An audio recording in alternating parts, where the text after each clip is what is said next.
كده.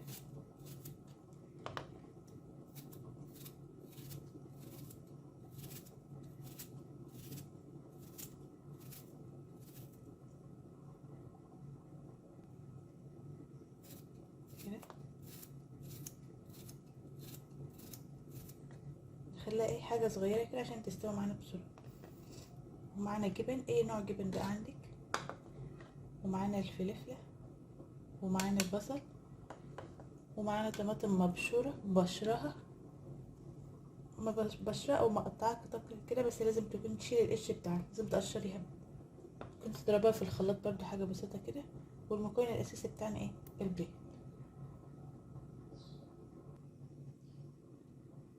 اول حاجه كده هنجيب طاسه على النار ونحط فيها شويه زيت،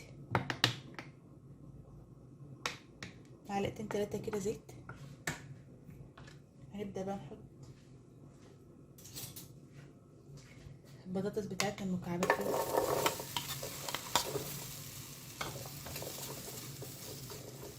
هتاخد تقليبه كده بسيطه في الزيت، وهنغطي عليها لحد بقى ما تدبل معانا.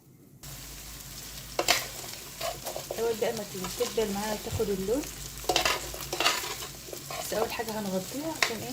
تستوي بسرعه. يعني كده، وغطى بقى لمده 3 دقايق او 4 دقايق، هتدبلت معاها شويه وخدت لون كده، بدات تاخد لون معانا اهي، ودخلت على السوي. هننزل بقى بشويه فلفل، البصل الاول، شويه البصل بعدين نشوحها.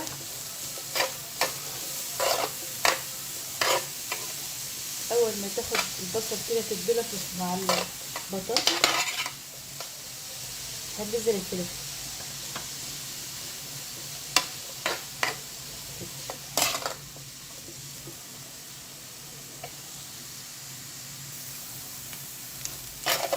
كده ما شاء الله. شمنا ريحه البصل.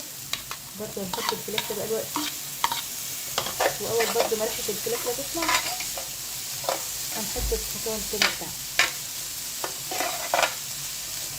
كده بالشكل ده. تعتمدوا بقى الوصفه دي فطار غدا عشاء، احلى من اللحمه والله. معانا بقى حته فص ثوم،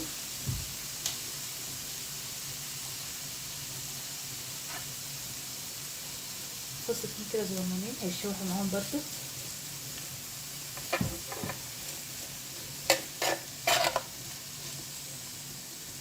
وهنغطي عليهم شويه برضه عشان البصل والفلفله هيدبلوا مع البطاطس.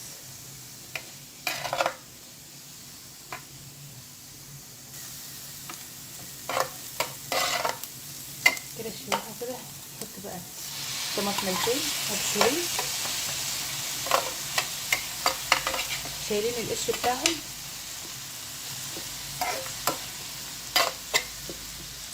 ننزلوا كده ميتهم كده ويستووا مع بعض.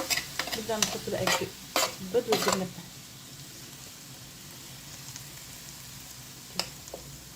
هنغطيها بقى لحد ما الطماطم تنزل الميه بتاعتها وتدبل شويه مع البطاطس والخضار بتاعنا.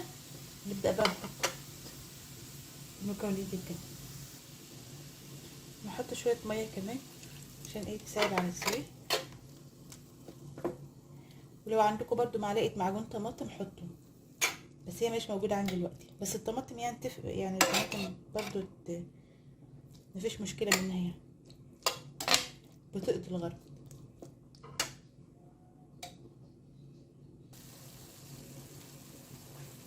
كده ما شاء الله بقى كده ايه؟ خضارنا بدأ يستوي اهوتي. نبدأ نحط عليه البيض. معانا كده بطة، ادي اول بيضة، ادي تاني بيضة،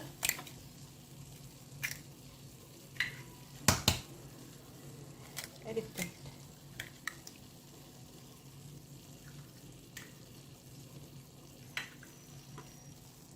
وهنرش بقى على كل بيضة شوية فلفل، شوية ملح، شوية كمون.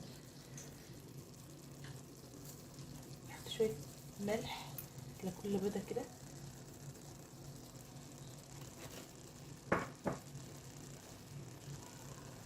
شويه كمون،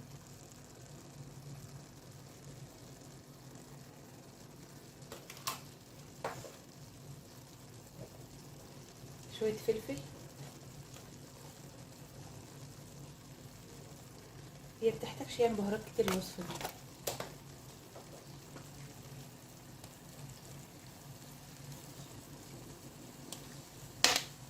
خلي بالك كده بالراحه كده.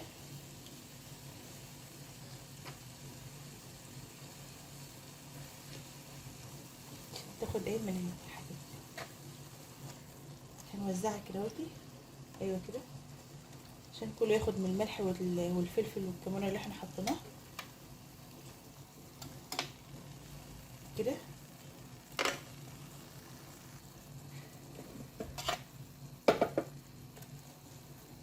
هنغطي عليها بقى لحد ما البيضه تستوى. بعدين هنحط الجبنه. هنبدأ بقى نحط الجبنه كده.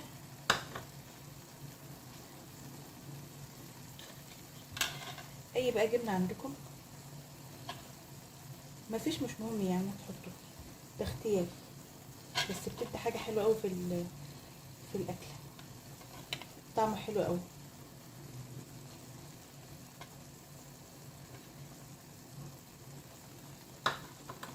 وهنغطي عليها بقى شويه صغيرين من قيمه 3 دقايق كده، دقيقتين ل3 دقايق، وبعدين هنطفي عليها كده. الجبنه ساحت معانا اهي وعطت الشكل الجميل ده كده. بقى هنطفي عليها.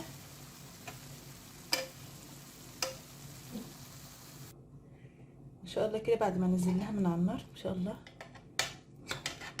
شوفوا ما شاء الله.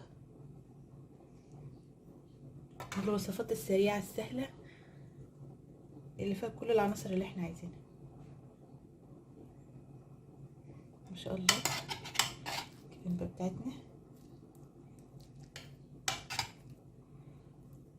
اعتمدوها بقى الوصفه دي على طول.